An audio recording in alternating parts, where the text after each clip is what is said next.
Hello everyone, my name is Muhammad Hassan Adabi and you can call me Hassan. And today I'm excited to present my international finance mind map in order to fulfill midterm international finance in IPME. So this mind map is represent the key concept and frameworks that have covered in the half of the semesters in the structure systematically and easy to understand. So international finance is a crucial field that connects economics, business, and financial institutions across the world. It influences how company operates, how investors allocate capital, and how government manage their economics. So in this video, I will walk to you each chapters explaining about the major concept with the real-world examples to give you a clear structured understanding of the international finance. So let's dive in. So we can start with the chapter 1, which is the review of the financial management. So before we dive into international finance, let's start with the core principle of the financial management that from the foundations of the decision making of the finance itself.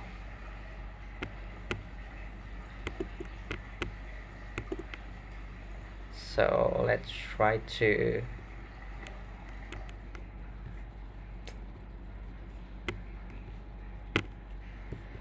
let's try to zoom out the first chapters. So so there are a lot of sub chapters in the first chapters that I like the most. So the first one is the principal agent problem. So this is like the first thing that new that I learned in international finance, which is Prof. Roy explained that the principal agent problem is the conflict of interest that arises when the managers of agent make decisions that benefit themselves rather than the shareholders or the principals who own the company.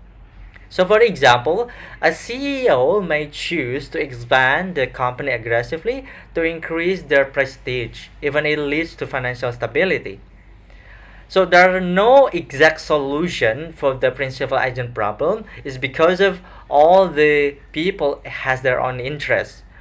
But in the real world, there's some of the example of it. So for example, like if all of the company there are implementation of the performance based incentive and it could use the stock options, or it could be strengthening corporate governance, which is hiring the independent board of directors, or either increasing the shareholder activism such as voting rights or transparency. So moving on to the another subchapters, which is the capital structures. So capital structures is the mix of debt and equity that company use to finance its operations. So we can have like a big questions on these chapters, which is how much debt should a company take to cover to equity. So the simple thing is like this. There are key terms called trade-off.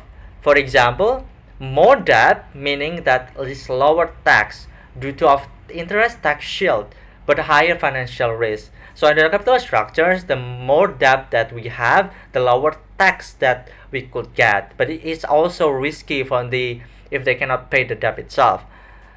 And the other thing is, for example, more equity is meaning is lower financial risk, but diluted in the share ownerships.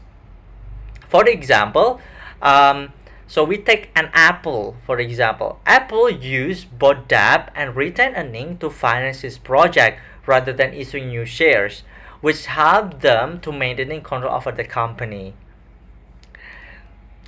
So another thing, the sub-chapters is time value of money. The simple things to say there is a dollar today or a money today is worth more than money in the future. It's because of money can be invested to earn interest. So there are two key formula about the time value of money, which is future value and present value. So the future value is simply is how much an investment will grow over time. But but present value is how much future money is worth today. So for example, like if you invest $1,000 at a 5% annual interest in 5 years, so it more or less it will be more worth on $1,000 to 176. So due to of the compound interest, if we calculate about that, that's very interesting, right? So moving on to the second chapters, which is the overview of the international finance. So now we shift to the global perspective, and we dealing with the international finance with financial activity across the national borders. So there are three highlights here, which is the forex market, forward contract, and futures contract. So I'm going to explain this one by one. The first one is the forex market or foreign exchange market. It's the largest and most liquid financial market in the world. According to the latest data, the trades is over $7.5 trillion daily. So the participants in this market is such as banks, governments, multinational corporations, and investors. So the purpose of this market is to facilitate currency exchange for trade, investment, and hedging against the currency risk. The second one is the forward contract. So forward contract is an agreement to buy or sell a currency at a fixed rate in the future. So for example, a company importing a goods from the US lock in an exchange rate to avoid fluctuation. So it's usually like using the lock to secure the goods that are really important to the company in order to avoid the fluctuation. And the third one is the future contract. It's almost similar to the forward, but the trade on is regulated exchange. So for example is that the investor use the currency futures to speculate on exchange rate movement. So it's more into like for example, if we predict that the rupiah gonna depreciate, so they use a future contract to avoid this exchange rate movement. Okay, so we move on to the third chapter, which is forex market and exchange rate determination. So basically on this concept is we understanding how exchange rates are set in a crucial for a business and governments. So for example, we see that we will talk about the currency exchange rate, foreign currency, and domestic currency. So currency exchange rates is the price on one currency in terms of another. So for example, there are types of it. Is floating exchange rates is the market driven, such as US dollars or euro. And the second one is fixed exchange rate, which is the government control, such as Chinese yuan. So the interesting thing is about the foreign currency versus domestic currency. So for example, if $1 is 16,000 rupiah, then $100 will be 1,600,000 rupiah. If rupiah is depreciated to $1 equal to 17,000 dollars, import become more expensive and export become cheaper for foreign buyers. Okay, so now moving on to the chapter 4, which is about the parity framework. So this is very interesting chapters, is because of this is my first time to heard about the parity framework. So the parity framework consists of theories that help explain the exchange rate movement, a relationship between inflation, interest rate, and purchasing power. So let's start with the purchasing power parity or PPP. So as a definition, is that identical goods should have the same price globally after adjusting for exchange rate. For example, so a Big Mac costs of $5 in the US and rupiah 75,000 in Indonesia. If the purchasing power parity holds, then the exchange rate should be $1 equal to 15,000 rupiah. If not, there's an opportunity for arbitrage. The second part is interest rate parity or IRP. So actually, it's in the definition is the investor should earn the same risk adjustment return in different countries after accounting for interest and currency difference. And the third one is about the arbitrage strategies. So to understand this, let's look at the next slide. Okay, so this is the formula of the interest rate parity, purchasing power, and international officer effect. Is basically telling how to calculate when we have transactions in this term. So let's talk about the arbitrage strategy. So for the first one is locational arbitrage, which is the exploiting price difference between two forex market. The simply is, for example, if we can see that in these pictures is the value of the pound sterling is quoted in dollars by U.S. bank, and then the value of the U.S. quoted in dollars by the British bank. So it's just basically the exchange between the two forex market. So moving on to triangular arbitrage, which is the exploiting this currency across three currency. So the simple thing is triangular, which is three currency. So we can see that, for example, in here there value of the euro is quoted in dollars, and then the value of euros is quoted in dollars, a value of pounds quoted in dollars, and value of euro quoted in dollars, and then value of the pounds is quoted in euros. So it's make the triangle.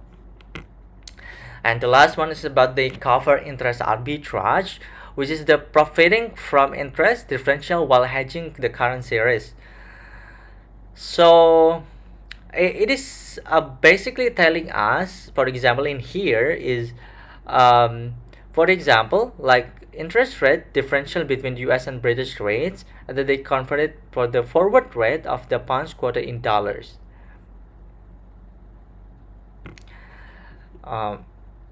Yes, and then we moving on to the chapter 5, which is exchange rate forecasting. So exchange rate forecasting, I still remember in the class is very interesting when we have to predict the exchange rate of rupiah in the futures of the 5 days, which is a week. And very interesting is because the both of two teams is have a miss forecasting rather than using a simple walk of the forecasting itself. Simple walk is more accurate, and it just how the way that we can predict the short-term forecasting. But there are a lot of things about the action forecasting. So the purpose of the exchange rate forecasting is very crucial for the business, investors, and policymakers, as it helps them anticipate currency fluctuation and make informed financial decision. So there are several methods that we can use to the exchange rate. The first one is about the technical forecasting. So it is basically using historical exchange rate data and price pattern to predict future movement. So the assumption is the past price trend will repeat in the future due to our market psychology and behavioral patterns. So the method is usually we're using like moving average, relative strength index, or Behringer band. So for example, a forex trader observe that US dollars and rupiah exchange rate follow support resistance pattern. So they will um, they will draw a chart whether this chart of today is have historical movement like in the past. So the trader could predict and know that it will raise gain or will be correct or not. So the pros of this method is fast and efficient of short-term trading, and no reliance on economic data and purely from the market driven. But the cons is it can be inaccurate because it is volatile and unpredictable market and doesn't consider the macroeconomic fundamental. Okay, the second one is fundamental forecasting. It is way different than technical. It's usually using economic indicators and macroeconomic factors to predict exchange rate movement. So, for example, they use macroeconomic terms such as interest rates, which is higher interest rates attract foreign investment and increasing currency demand. The second term is about inflation rate, which is the countries with lower inflation generally have stronger currency. And the third one is the GDP growth, is strong economic growth attract investors and boosting their currency. And the last one, and there are a lot of actually key factors about the macro. Third is trade balance, which is a country with a trade surplus or export is more rather than import, strengthen its currency. For example, if the US Federal Reserve is increased US interest rate, investors shift their funds to US asset, causing the USD to appreciate against the rupiah. So the pros or the positive using this phenomenon is how to explain a long-term trend in currency movement and provide a holistic view of the exchange rate change. But there are also negative cons about these methods. It's require deep economic analysis and constant monitoring, and it can be also exchange might not always move as expected, even if fundamentals suggest they should. And the third one is the market-based forecasting. It's used a current exchange rate and forward rates to predict future values. So the method usually we're using a spot rate analysis, which is assume that current exchange rate already reflect market expectation, and or we use forward rate to use forward contract to predict future currency movement. For example, if the 1-year forward rate of the USD or IDR is 16,000 to depreciate against US dollar, it suggests that the market expect IDR is against the US dollar in the next years. Company may use this information to hedge the currency risk by locking in this current rate. The pros of using this method is based on the real market expectations, making it so practical, and forward contract can help companies manage their risk. So the cons is also like, for example, market sentiment can change quickly and making the forecast unreliable or not correct. And also the external shock could be like political or disruption predictions. It could also misleading to the prediction itself. And there's also mixed forecasting, which is we are combining multiple forecasting methods to improve the accuracy. Why is it useful? It's because of no single forecasting method is perfect. Combining techniques allows us for a more balanced prediction. For example, a multinational corporation or MNC want to predict US dollars and euro exchange rate for the next quarter. They use technical analysis to detect short-term price trend, fundamental analysis to monitor inflation and interest rate, and market-based method to observe forward rates. This approach could help the company hedge the currency effectively. The pros about this concept is that it's more accurate by combining different perspectives and help them minimize forecasting error. But there's also a concept about this, which is requires more data collection and analysis and more time consuming compared to single method. The last one is about the evaluation of the forecast performance. There are a lot of things that could be happen when we have a forecasting. No matter how great our data are, sometimes the markets is respond differently. So I will give you example the practical application of exchange rate forecasting. So for example is we're gonna say corporate decision making, which is for example is Toyota, a Japanese car manufacturer, forecast a USD to Japanese yen movement to decide whether to increase production in the US or hedge against the exchange rate. The second one is to investment strategy, where, for example, an investor in Indonesia buy US stock based on prediction that US will strengthen, increase the value of their investment in IDR. Or either is government policy, which is, for example, Bank of Indonesia (BI) monitors exchange rate forecast to adjust monetary policy or establish the IDR itself. Okay, and we move to the last one, which is the chapter 6, which is measurement of the currency risk. So if you see that this is very interesting, it's because of measurement of currency risk is a global business face multiple types of currencies that can impact financial performance. The first one is about the currency risk exposure, which is there's a transactions exposure. It's a risk from currency fluctuation affecting short-term transaction. For example, an Indonesian company export coffee. For example, an Indonesian company export coffee and invoice in USD. If USD weaken, they receive less value when converted to rupiah itself. Second is about the economic exposure. Is risk from long-term exchange rate movement affecting competitiveness. For example, a strengthening Indonesian rupiah make Indonesian export more expensive and reducing sales abroad. And the last one is about translation exposure, which is risk from accounting adjustment due to currency conversional of financial statement. For example, a US company operating in Europe sees its euro earnings shrink when converted to US dollars if the euro depreciates. And the last subtopic is about market efficiency.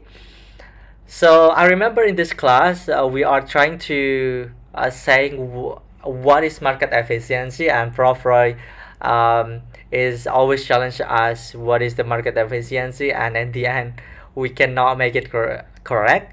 And there are a lot of perspective about the market efficiency, but in general is market efficiency refers to how well financial market incorporate available information into asset price. There are different perspectives about this, and I will give you the three from the most famous Nobel Prize winner. Which the first one is Eugene Farmer from 1970.